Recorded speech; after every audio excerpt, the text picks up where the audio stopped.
함께 한번 기도하시고 하나님 말씀 보겠습니다. 사랑하는 아버지, 은혜를 감사합니다. 주께서 오늘 또 이 비 내리는 추운 가을날 하나님께서 주시는 은혜의 말씀을 기대합니다.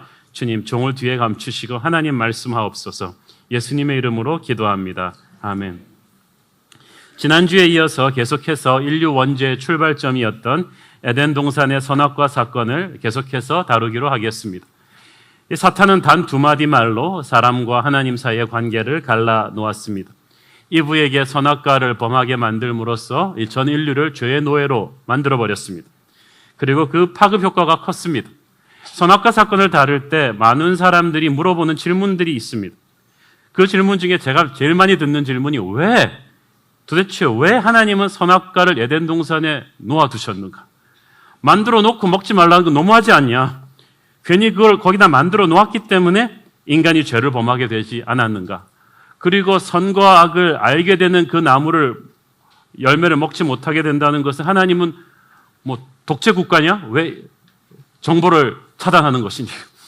왜 인권을 탄압하냐? 하나님은 인간의 지식을 제한해야만 하는 후세인, 김정일 같은 독재자이신가? 여기에 대한 첫 번째 답은 욕심의 문제였다는 것입니다. 에덴 동산의 아담에게 주어진 자리는 피조물입니다. 피조물로서 에덴을 관리하는 이 청지기의 위치를 하나님이 주셨어요. 그러나 피조물인 이 아담이 뱀의 거짓말에 속아서 관리자가 아니라 창조주 하나님 오너의 자리로 가려고 한 것입니다.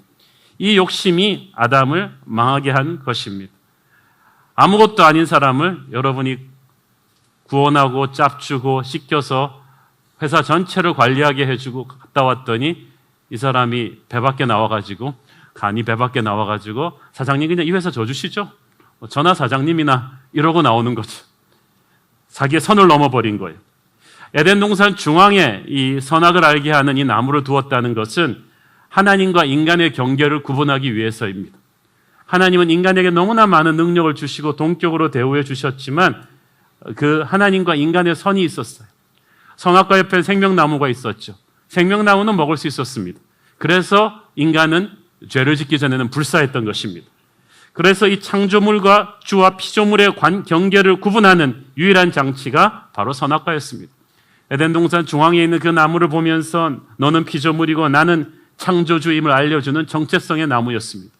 그런데 인간이 이것을 받아들이지 못하고 자기가 하나님의 자리에 앉으려고 할 때, 자기가 인생의 주인, 역사의 주인이 되려고 할 때 그때부터 망가지는 것입니다. 만약에 아담이 욕심을 부리지 않고 그 자리를 지켰다면 그는 에덴에서 영원히 살 수 있었습니다.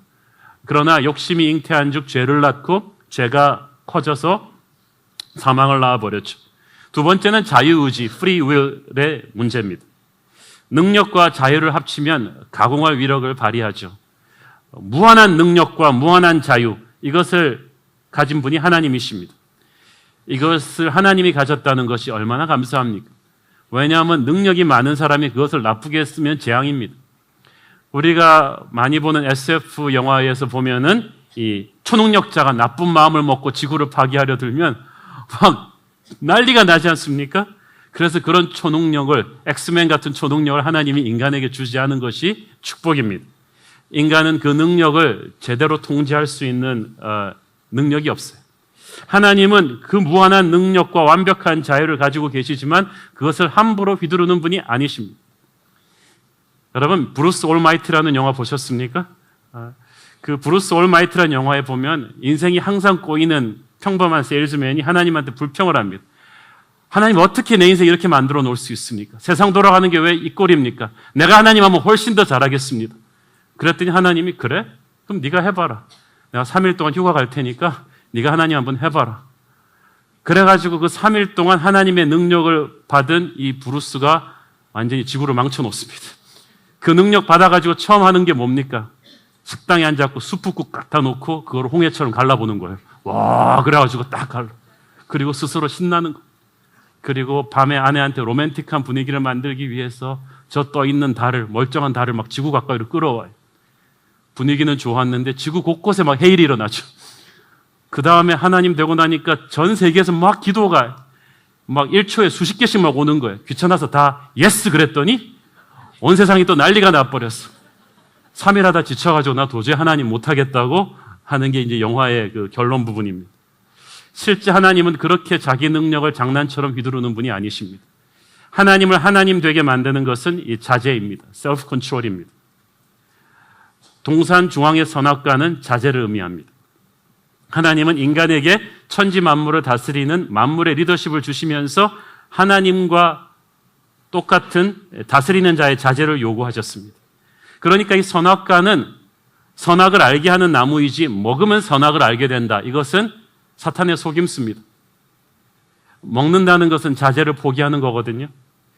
하나님이 사람에게 주신 가장 위험한 선물 중에 하나가 이 자유의지입니다. 그것은 하나님을 거역할 수 있는 선택권을 준 거거든요. 하나님이 나한테 어떻게 이럴 수 있느냐고 대들 수 있는 그 자유의지를 하나님이 줬기 때문에 여러분이 그렇게 할 수 있는 거예요. 애초에 하나님이 여러분을 창조할 때 그걸 프로그램에 놓지 않았다면 여러분은 로봇처럼 그냥 하나님한테 대들 생각도 못하고 살아요. 그러나 하나님은 그렇게 인간을 만들지 않았어요. 동물과 식물은 하나님을 거역하지 못합니다. 하나님이 자유의지를 안 줬기 때문이에요. 그러나 인간에게는 하나님이 자유의지를 주었어요. 인격체를 만들었어요. 지정이라는 게 바로 그런 거거든요. 스스로 선택할 수 있는 의지였어요. 그런데 인간이 그 자유의지를 하나님을 거역하는데 사용해버린 거죠. 인간에게 주어진 몫을 넘어서 하나님의 자리를 엿보았습니다. 그것은 하나님이 사람을 만드신 목적에서 어긋난 거예요. 그래서 죄를 원어로 풀면은 missing the mark, 하나님이 정해놓으신 이 목적을 어긋나버린 것입니다. 그렇다면 어떤 사람은 얘기합니다. 인간이 자유의지를 가지고 하나님을 거역할 것을 전지하지 하나님은 미리 알지 않았느냐? 미리 알면서 이 자유의지를 준 이 위험천만한 인간 앞에 왜 선악과를 놔뒀냐? 인간에게 자유의지를 두고 선악과를 놔뒀으니까 인간이 죄를 짓게 되는데 하나님도 원인 제공한 게 아니냐고 합니다. 이런 못된 질문을 하는 사람들에게 제가 드리고 싶은 말씀은 이거예요. 그건 마치 자동차 절도범으로 걸리고 나서 아니 왜 내 눈앞에 차 좋아하는 거 뻔히 알면서 고급 외제차를 누가 발레 막히면서 키로 꽂아놓고 갔냐는 거죠. 왜 내 눈앞에 그렇게 호텔에서 관리를 잘 안 해서 내가 그 차를 훔치게 만들었냐. 그런 것입니까? 그런 정말 바보 같은 질문을 하면 안 돼요. 하나님이 그 엄청난 위험 부담을 감수하면서 인간에게 자유의지를 주신 까닭은 사랑하기 때문입니다. 사랑하면 속박하지 않습니다. 사랑하면 억압하지 않아요. 사랑하면 상대에게 자유를 줍니다. 속박하면 그건 벌써 사랑이 아닙니다. 왕이 물리적인 힘으로 상대에게 공포를 주면서 나한테 시집 와. 그래서 시집 오는 후궁들이 누가 진짜 왕을 사랑해요? 건강치 못한 사랑을 하는 사람들 보면 지금도 상대를 통제합니다. 자기 나만 평생을 쳐다봐야 돼? 그러는 사람들. 무서워요. 지금도 남편에게 하루에 한 5번씩 전화하는 사람이 있습니다. 사랑해서가 아닙니다. 자기 지금 뭐해? 어디에 있어? 그래서 영상통화가 나와서 비춰봐. 그리고 다 비춰보는 거죠. 저녁에 오면 자기 스마트폰 줘봐. 그래갖고 최근에 카톡, 페이스북 이런 거 다 체크하는 거예요. 그리고 자기 나만 사랑해야 돼. 그거는 사랑이 아니라 무서운 사이코예요. 건강한 사랑은 절대 그렇게 하지 않아요. 건강한 사랑은 상대를 속박하지 않고 놓아주는 것입니다. 하나님이 힘으로 너 나 사랑 안 하면 죽어 그러지 않았단 말이에요. 그 전능하신 하나님께서 우리가 스스로 하나님을 사랑할 수 있게끔 자유의지를 줬어요. 그것은 하나님을 거역할 위험 부담을 감수하는 거예요. 사랑은 그런 리스크 테이킹을 하는 거예요. 하나님께서 우리에게 자유의지를 주셨고 우리를 로봇으로 만들지 않았다는 게 얼마나 감사합니까? 하나님 왜 내게 자유의지를 주셨어요? 라고 대들 수 있는 그런 자유를 주었다는 거 너무나 멋있는 거 아니에요? 옛날에 남북회담할 때 북한 사람들이 내려와가지고 남한에는 어떻게 이렇게 데모가 많냐고 우리 북조선에는 아무 데모가 없다고 그랬더니 안내하던 국정원 직원이 그랬죠. 당연하죠. 거기는 데모하면 다 죽이잖아요. 누가 데모할 수 있습니까? 그리고 사람들이 정보가 전혀 없잖아요. 정보를 다 통제해버리고 대들면 죽여버리고 그러는 데서 무슨 데모가 합니까? 나는 대통령도 욕할 수 있고 데모할 수 있는 자유가 있는 이 나라가 좋다. 그 말이죠. 하나님이 우리를 로봇으로 만들지 않았습니다. 자유의지를 주었다는 것, 우리에게 인격체를 만들었다는 거지. 에덴 동산에 선악과가 없었다면 우리가 죄를 안 지었을까? 그건 안 짓는 게 아니라 못 짓는 거예요. 왜냐하면 통제해버렸으니까. 기회가 없어서 못하는 것이지 안 하는 게 아니거든요. 여러분, 내 아내가 될 사람을 내가 한 5살 때부터 딱 본 다음에 5살 때부터 그 아내를 인생을 내가 관리하는 거지. 남자 근처도 못 가게 한 20년을 관리를 하는 거지. 모든 내 아내 근처에 가는 남자들은 다 차단시켜버려. 나만 보게 만들어요. 그리고 때가 참에 결혼한다. 이거는 사이코지. 이건 사랑이 아니에요. 내 아내가 장동건도 만나고 원빈도 만나고 그러면서 다 패스하면서 나를 선택해야 그게 진짜 사랑이지, 다른 남자 하나도 못 보게 하고 나를 사랑하게 만들었다. 그건 속박이지 사랑이 아니에요. 하나님은 우리가 죄 지을 기회가 없어 죄를 못 짓는 사람이 아니라 하나님을 너무 사랑해서 자기 의지로 죄를 안 짓는 사람이 되기를 원하셨던 거예요. 그게 하나님의 사랑입니다. 그게 선악과 사건을 여러분이 그래서 곡해하지 말아야 되는 것입니다. 그런데 인간이 그 시험을 통과하지 못합니다. 지난주에 보았듯이 아담과 이브가 이제 죄를 지었습니다. 심판이 옵니다. 심판의 장면은 이제 에덴 동산으로 거니시는 하나님의 음성으로 시작합니다. 8절 우리 가까이 보겠습니다. 시작. 그들이 그날 바람이 불 때 동산에 거니시는 여호와 하나님의 소리를 듣고 아담과 그의 아내가 여호와 하나님의 낯을 피하여 동산나무 사이에 숨은지라. 이 영어 성경에 보니까 the sound of the Lord, 그리고 원어적으로 조금 더 표현하면은 as usual, 하나님이 습관처럼 항상 에덴 동산을 찾아오셨다는 말이에요. 그래서 항상 하나님의 인기척 같은 거예요. 집에 아빠가 오면 아빠가 내는 특유의 인기척이 있지 않습니까? 현관문을 탁탁 이러면 그럼 강아지가 확 달려나가고 아이들 또 신나서 아빠 그러면서 막 달려나가는 거죠. 이것은 하나님이 항상 에덴 동산에 습관처럼 찾아오셔서 아담 이브와 교제하셨음을 알려줍니다. 죄만 짓지 않았으면 아담은 이 소리 들으면 벌써 하나님 앞에 달려가 있어야 됩니다. 아빠 오셨어요. 그런데 그렇게 달려와서 아빠에게 안기던 애가 안 나오고 지방에서 얌전히 공부하고 있으면 뭔가 있는 거예요. 지은 죄가 너무 엄청나서 아담이 사시나무 떨듯이 떨기 시작합니다. 죄 지은 인간의 특성, 하나님의 임재를 무서워합니다. 말씀 듣는 것도 두렵고 교회 나오는 것도 두렵고 그렇습니다. 목사님이 자기 쪽만 쳐다봐도 막 싫습니다. 자기 속에 있는 뭔가가 드러나는 것 같은 느낌이거든요. 그리고 숨어버립니다. 이것이 두 번째 특징입니다. 죄를 지으면 죄 지은 대상으로부터 도망치죠. 나라에 죄를 지으면 제복 입은 사람만 와도 도망치게 돼 있어요. 하나님에게 죄를 지으니까 이제 하나님이 사랑의 존재가 아니라 두려움의 대상이 되어버려요. 그래서 도망자가 됩니다. 죄는 인간을 비참하게 만듭니다. 도망자는 영화에서나 쿨하지 진짜는 전혀 쿨하지 않습니다. 우리가 자다가 뭔가로부터 쫓기는 꿈을 여러분도 가끔씩 꿨을 거예요. 우리 인간은 모두 다 쫓아오는 사람도 없는데 쫓기는 인생을 삽니다. 그것이 에덴 동산에서부터 시작되었습니다. 하나님에게 죄를 지은 거예요. 이 모든 도망의 시작은 아담과 이브가 하나님으로부터 도망함으로부터 시작되었습니다. 인간은 하나님으로부터 도망갈 존재가 아닙니다. 천지를 다스릴 권리를 하나님에게 위임받고 땅의 모든 것들을 누리며 왕의 왕이신 하나님과 늘 함께 즐겁게 교제하는 그런 특권이었습니다. 여러분, 죄짓기 전에 아담과 하나님은 정말 좋았어요. 항상 찾아오셨다고 했어요. 그래서 하나님께서, 저는 상상을 해봅니다. 아담을 데리고 가셨어. 아담아, 자 봐라 그러면서 쫙 보여주니까 그냥 알프스의 기가 막힌 전경이 쫙 펼쳐지면서 요들성이 쫙 나오니까 아담이 갑자기 하나님 최고입니다. 정말 어떻게 이렇게 기가 막힌 걸 만드셨어.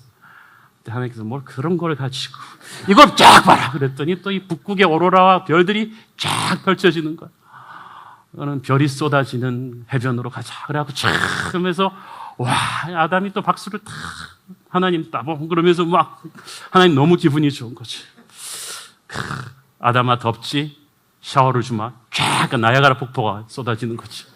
초대형 자연 샤워가 쫙 하면서 그리고 아담아 심심하지? 태평양 위로 우리 서핑을 갈까? 그래서 서핑 USA 돌고래를 타고 그냥 쫙 빠름 그러면서 그냥 쫙 가는 거죠. 그래서 아담아 지루하지? 물속에 뭐가 있는지 보여줄까? 그러면서 그냥 스쿠버 다이빙을 쫙 하면은 이 물속에 기가 막힌 그 물고기를 하나님이 쫙 보여주시는 거죠. 아담아, 이제는 좀 젖었지? 초원을 달려볼까? 세렝게티를 쫙 달리면 그냥 라이언킹의 후예들이 동물들이 그냥 쫙 깔려가지고 하나님께서 그 동물들 사이로 아담아 날 잡아봐라. 그러면 숨바꼭질을 팍 하는 거죠.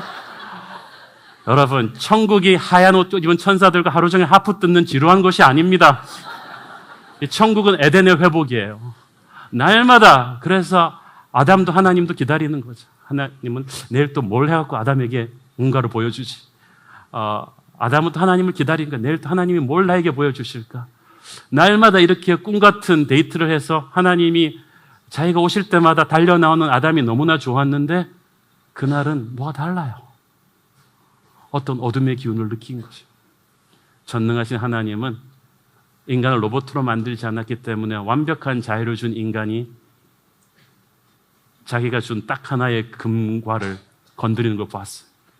그 추악한 사탄의 그 달콤한 유혹 앞에, 죄의 앞에 매력적인 부분만 보고 끝에 치명적인 독은 보지 못하는 인간이 선악과를 선택하고 사탄을 선택하는 걸 보면서 하나님은 마음이 무너져 내렸어요. 하나님이 에덴 동산에 오셔서 아담아 네가 어디 있느냐고 물으실 때 그 음성이 어땠겠어요? 거의 하나님은 울어서 목이 꽉 잠긴 거야. 인간은 몰라요. 자기가 저질러 놓은 죄의 그 파급 효과가 어느 정도까지 갈지를. 아담은 이 죄가 자기를 어떻게 망가뜨릴 줄 몰라요. 하나님은 알고 계세요. 하나님이 그걸 생각하면서 너무 불쌍해서 울어서 목이 꽉 잠겨서 아담아 네가 어디 있느냐. 이거 뭐 몰라서 물으시겠어요. 이미 다 알지만 너무 불쌍해서 너무 처절해서 이제는 더 이상 이 에덴 동산에서 아담과 함께 할 수가 없다는 이 슬픈 마음으로 아담아 네가 어디 있느냐.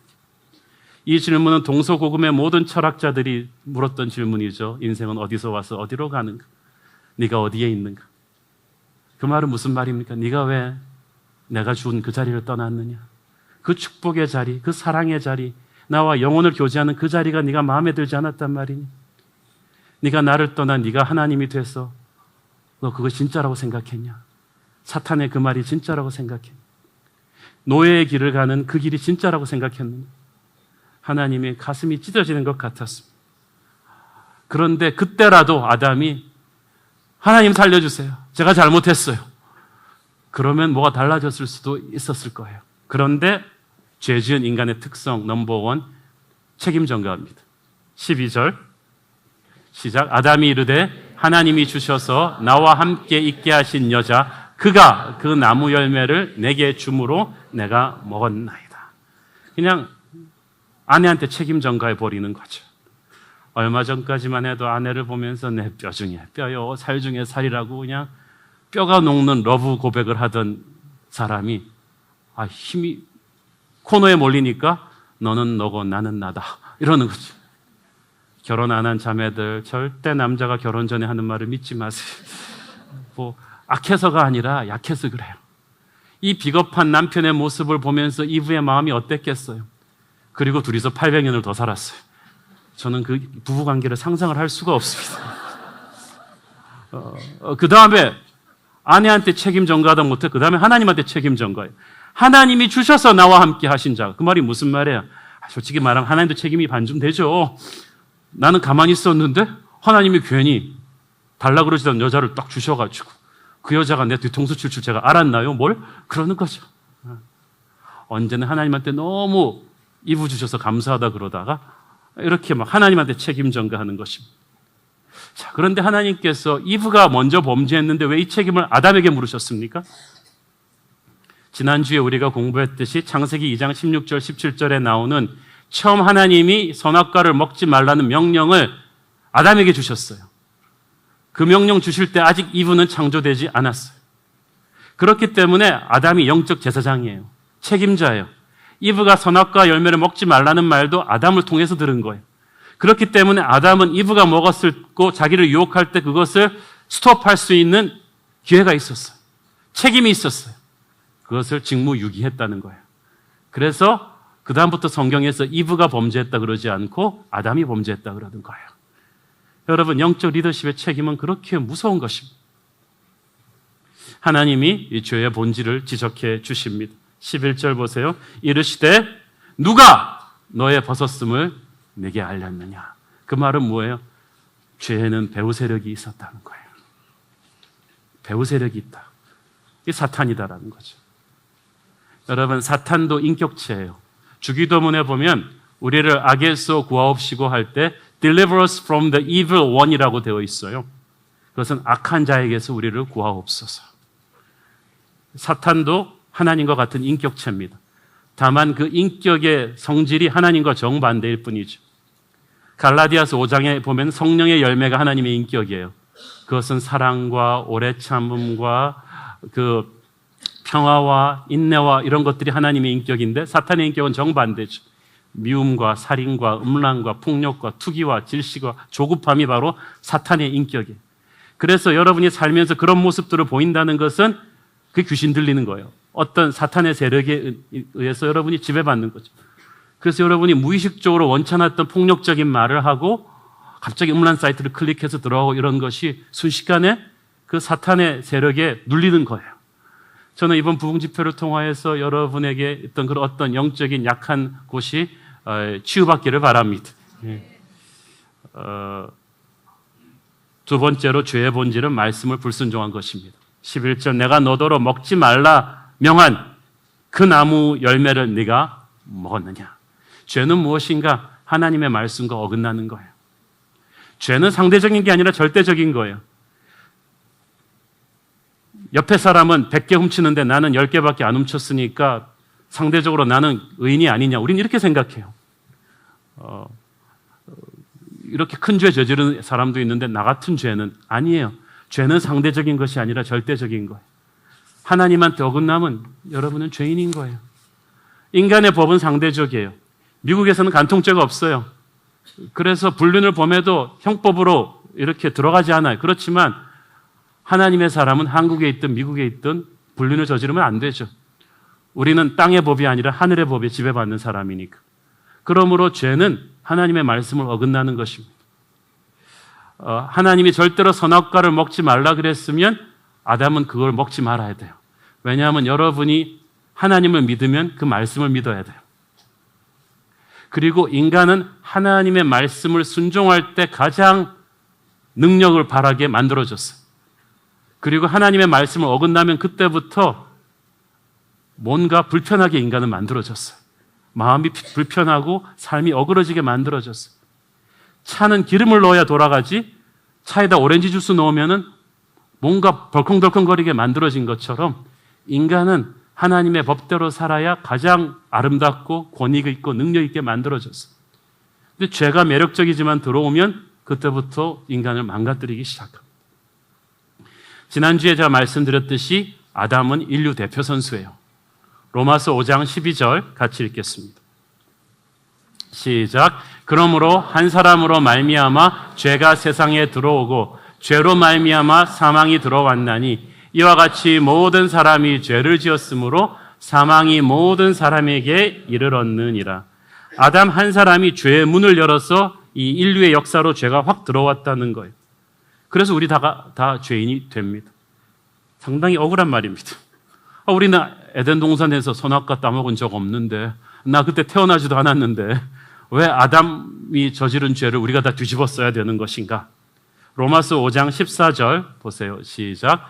그러나 아담으로부터 모세까지 아담의 범죄와 같은 죄를 짓지 아니한 자들까지도 사망이 왕노릇하였나니 아담은 오실자의 모형이라. 자, 여기서 지난주에 우리가 배웠죠. 범죄, 이 지엽적인 죄와 근본적인 이 죄가 있어요. 범죄는 드러난 행위입니다. 내가 누구 물건을 훔치고 누구를 죽이고 어떤 사람을 사기치고 한 어떤 특정한 눈에 보이는 죄예요. 우리가 이걸 안 하면 죄인이 아니라고 생각하는데 성경은 그 눈에 드러난 이 범죄의 뒤에 있는 죄의 뿌리가 있다고 말합니다. 우리가 아담이 선악과를 먹은 것은 범죄죠. 그렇지만 그 뿌리에 죄의 본성이 있죠. 그런 의미에서 우리도 항상 아담처럼 죄의 잠재력이 있었다는 거예요. 그래서 우리가 남을 속이고 거짓말하고 이렇게 할 때마다 나도 선악과를 따먹는 아담과 똑같구나라고 생각하면 돼요. 그 누구도 억울해할 것이 없다는 것입니다. 아담이 인류의 대표 선수라는 말, 지난주에 말씀드렸죠. 한국 국가대표 축구 선수 11명과 일본 국가대표 선수 11명이 뛰어서 한국이 지면 우리는 11명의 선수가 졌군요. 이러지 않잖아요. 한국이 졌네? 그러는 거지. 왜냐하면 국가대표는 그 시점에 우리나라에서 제일 잘하는 선수들이에요. 그 선수들이 해서 안 되면 내가 해도 안 되는 거예요. 가끔가다 이걸 착각하는 분들이 계시죠. 야, 지성용 쟤 빼라, 빼! 내가 들어서 뛰어도 훨씬 잘하겠다. 우리 중에 그 누구도 여러분이 지성용 대신 뛰기를 원하는 사람 없습니다. 지성용이 박주영이 해서 안 되면 우리도 안 되는 거예요. 그 사람들이 해서 지면 우리도 진 거예요. 거기에 갈등을 하지 말아야지. 이 아담이란 존재는 말이죠. 우리가 자꾸 아담을 무시하는데 이 아담 이브는 완벽한 인간이에요. 하나님이 만들 수 있었던 가장 완벽한 육체에다가 가장 완벽한 이 정신력과 자제력을 가진 그런 인간이란 말이에요. 그래서 이 아담이 해서 안 되면 우리 모두 안 돼요. 그만큼 하나님이 절대적인 자유의지를 주셨고 인류의 대표 선수가 될 만한 그런 사람이었다는 것입니다. 그러므로 우리 중에 그 누구도 내가 그 자리에 타임머신 타고 가서 했더라면 선악과 사건 없었을 것이다 라고 말하지 못한다는 거죠.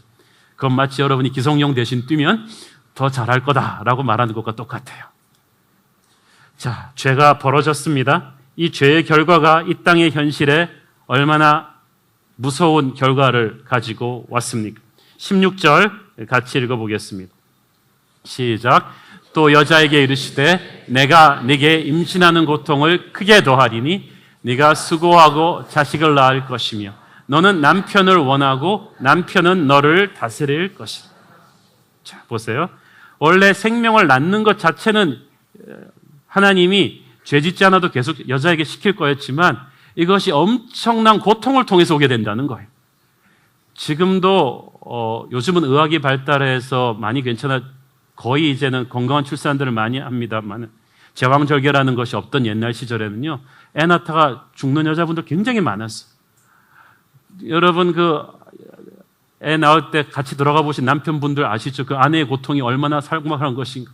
저도 제 아내 막 그 고통스러워하는 걸 보면서 너무 가슴이 아파서 내가 대신 저걸 해줬으면 하는 생각이 한 0.5초 정도 들었어요.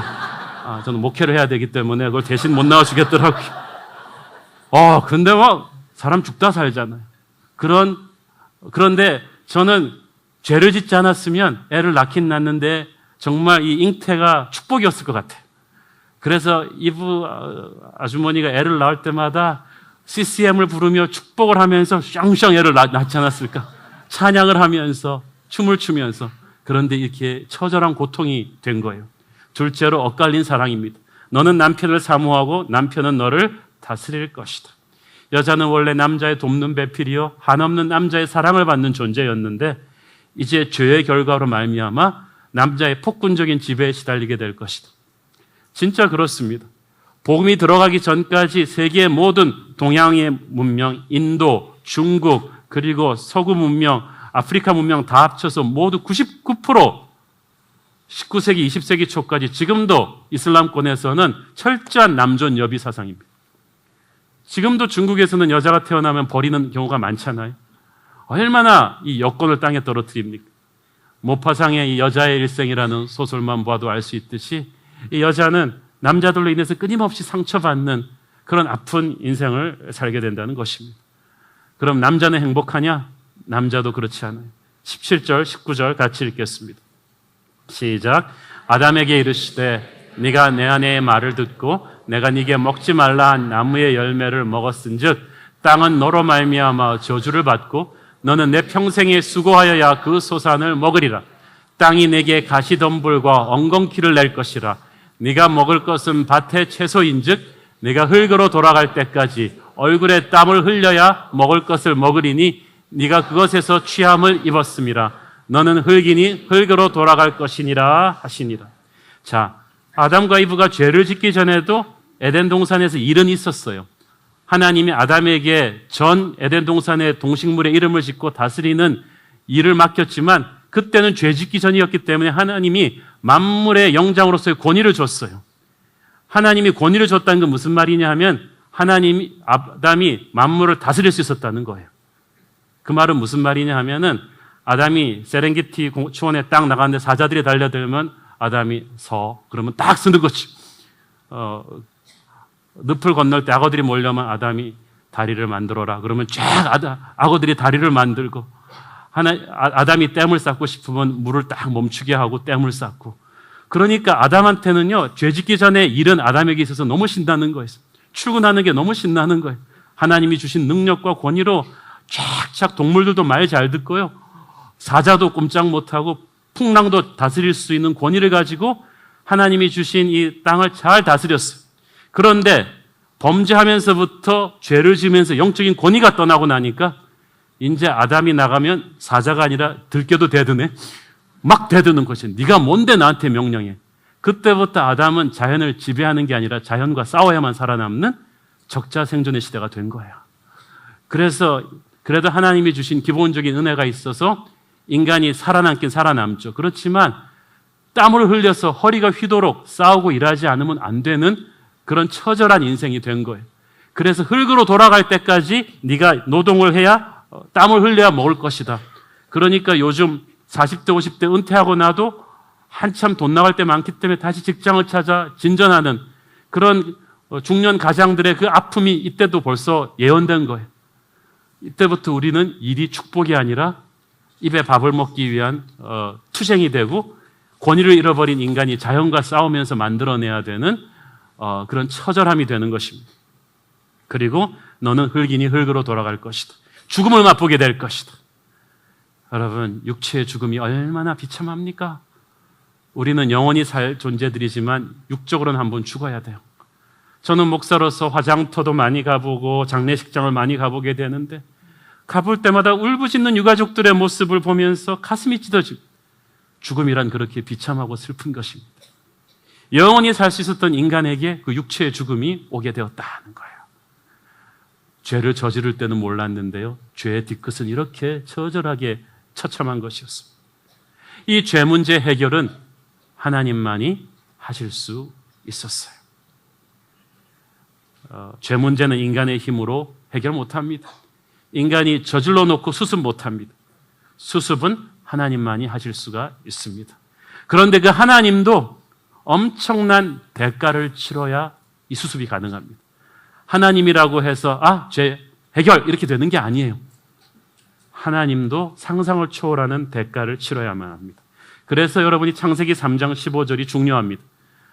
성경 전체에서 요한복음 3장 16절과 맞먹는 중요한 구절, 신구약의 모든 복음의 에센스를 집약해 놓은 구절이 바로 창세기 3장 15절입니다. 같이 읽겠습니다. 시작. 내가 너로 여자와 원수가 되게 하고 내 후손도 여자의 후손과 원수가 되게 하리니 여자의 후손은 네 머리를 상하게 할 것이요 너는 그의 발꿈치를 상하게 할 것이니라 하시고,